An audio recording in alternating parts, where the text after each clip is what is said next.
What's cooking, Purple Gang? Mr. Purple here, whole lot of gang shit, and today we'll be reacting to how Clix changed a kid's life forever. I gotta be low because my girlfriend's sleeping right now.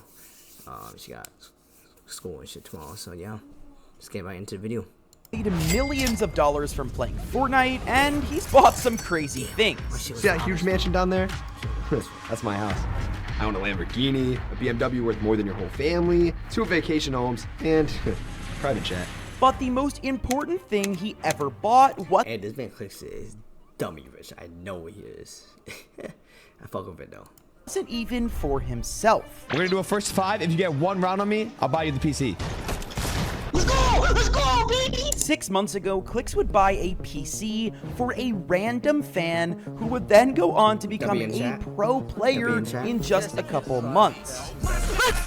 Oh, I'm the best player in the world! Oh my god, I'm so good! This is the most incredible story in Fortnite history. This is the story of Josh Riley. Oh yeah, I did hear Josh was born on December 30th of 2011, and other than that, we don't know. He's actually pretty cold. Yeah, because I swear I saw a clip of him playing with Peterbot recently. So he gotta be cold, right, guys? Know too much about his personal life, but what we do know is that he is incredibly lucky, because at the end of last year in December, Clix decided to do something really cool for his fans. He was going to buy one of them a PC if they could beat him in a 1v1 within 5 rounds. We're gonna do a first 5. If you get 1 round on me, I'll buy you the PC. Have you been warming up or no? Adobe Stock Unlimited plan. One powerful plan to meet your needs. Unlimited access. Now I've been watching your stream. Don't sell this. Wait, how much FPS are you on right now? He be saying don't sell this. Right now I'm on He's saying don't sell this because he's about to sell that shit. That shit is funny. 110. Bro, this kid is good. Let's go! Let's go, baby! Josh, you just got yourself a whole PC, bro. As many of you know, Clix is the king of 1v1s, and he basically built his career on it. So it's absolutely insane that he would be able to take Clix down, and even Clix himself seemed a little bit surprised that the kid was so good. So about a month later, Clix would send Josh his PC, and he would be officially off of console. You see, the thing about these sorts of giveaways is that a lot of people who win contests like this sort of get lost to history. I mean, what are the odds that Clix not only gives a PC away to someone, but that they're also incredibly talented and could end up becoming a pro player? But Josh was determined not to be lost to history, and instead, he wanted to write himself into the history. He's trying to be the outlier. So after switching from console to PC, he started to play in much more Fortnite tournaments, and was actually doing really good. After he got the PC in January, he started competing in all of the FNCS tournaments, and after just barely missing out on qualifying for Major 1, he somehow managed with his brand new trio to qualify for Major 2 Grand Finals. Unfortunately, his team only finished 23rd out of 33, but this was still huge for someone who had basically just started competing at the highest level a few months before. However, because he got so big so fast, he ended up running into some drama, and specifically drama revolving around drop spots. If you guys have watched my videos or been involved in the pro Fortnite scene for a while, you'd probably know that people choose their drop spots pretty early on in the season. Picking a drop spot is something that could make or break a team's entire placement during grand finals, and if you pick the wrong drop, you might not even make it to grands at all. When people are looking for a new drop spot, they look for a few different things. Not only do you want to find the best loot in the lobby, find somewhere where you have easy rotations to any zone, but also you want to find a drop spot that is uncontested. Because there are more teams than there are drop spots on a Fortnite map, some teams are just going to end up being contested, and that's how Fortnite is. However, being contested could result in dying off of spawn, which could majorly hurt a person's standings. And this is why being at a contested drop spot is usually considered a disadvantage. That being said, if you are the better team, you can get good Storm Surge as well as some free elimination points if you completely dominate the other team. Sadly, however, not every player thinks this way, and some teams get incredibly defensive of their drop spots and are even willing to bully people and break the law to keep their spot uncontested. On July 12th of 2024, 2025, a new and upcoming Fortnite player named Curve revealed that he and the rest of his trio, which included Josh and their other member Tyler, had been facing non-stop threats from veteran player Aviv and his trio. And this wasn't normal in-game trash talk trying to get them to leave the spot. This was full-on harassment. Aviv and his trio didn't want anyone at their spot and went as far as doxing this kid and his family to get themselves an uncontested drop spot. Not only were Josh and his trio receiving hateful messages, they were also having their social security numbers leaked, their parents' social security numbers and addresses sent to them over Discord, and also people threatening to take out car loans using their social security number that they've doxed. Things got so bad that according to Curve, Tyler's dad... I've been watching like Fortnite community throughout these years and shit, bro. The community is fucking toxic. People need to just fucking stop being fucking babies or some shit, bro. Had to sleep on the couch at night to make sure that nobody would break into their house. This was probably because of this clip where Aviv threatened to go to Curve's house and SA his mom. He's gonna fight a Come on, bro. I'm not doing nothing. My little cousin's getting him. Yeah. His cousin's 200 pounds. Tie down your mom and What? Bro, what? Oh, fucking God. Imagine you're just mid-tournament and you just hear Aviv and your mom just in the back. He'd be playing. Bro, it's not that your mom works every single day. I'm just gonna catch her at work one day. It don't even matter, bro. All of this is absolutely insane to do over just a Fortnite drop spot. And it only gets worse when you find out that the kids involved were only 14 and 15 years old, while Aviv is 18 and his teammate Rise is 22. And they're just sitting there watching all this go down over some stupid drop spot drama. Then this post was released exposing Aviv and gained some huge traction within the Fortnite community, to the point where even Clix was reacting to it on his stream. What confuses the out of me is like, Aviv is a scrawny ass kid. I think 9 out of 10 people in my chat could beat the Clix is funny. I fuck with that though. Why does someone that looks like that think they could talk like that? That's what like people nowadays, bro. Especially, let alone talk to that to a 14-year-old, 15-year-old. Like, where's that like power in their head? Where's that ego in their head thinking that they could do that?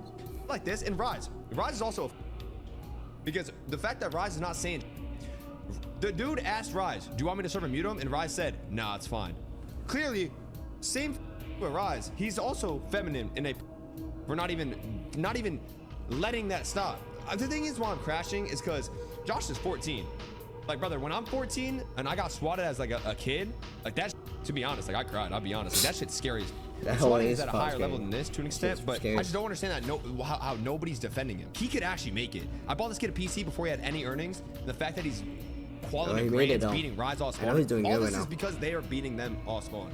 It is so weird because it's like, I'm not one to talk, I'm not one to fight, but you can't act like that. You can't act like you beat the fuck out of somebody. How is an outsider not listening to this and be like, bro, chill, like what? Keep in mind, chill, bro. Oh, that's fucking good.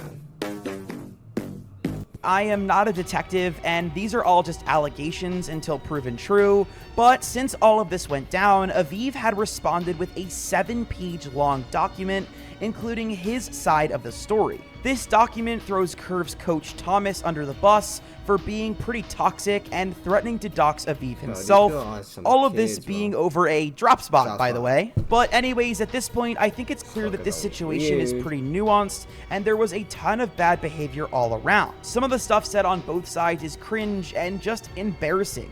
It's honestly a plague to the Fortnite community, and this is a huge reason I think competitive Fortnite is struggling to grow right now.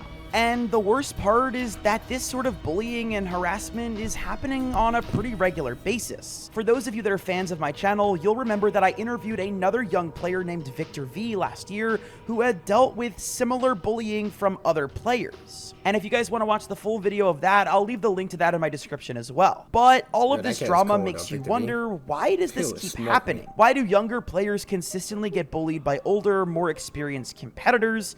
And most importantly, why hasn't Epic Games ever done anything about it? Toxicity is a very normal part of playing video games.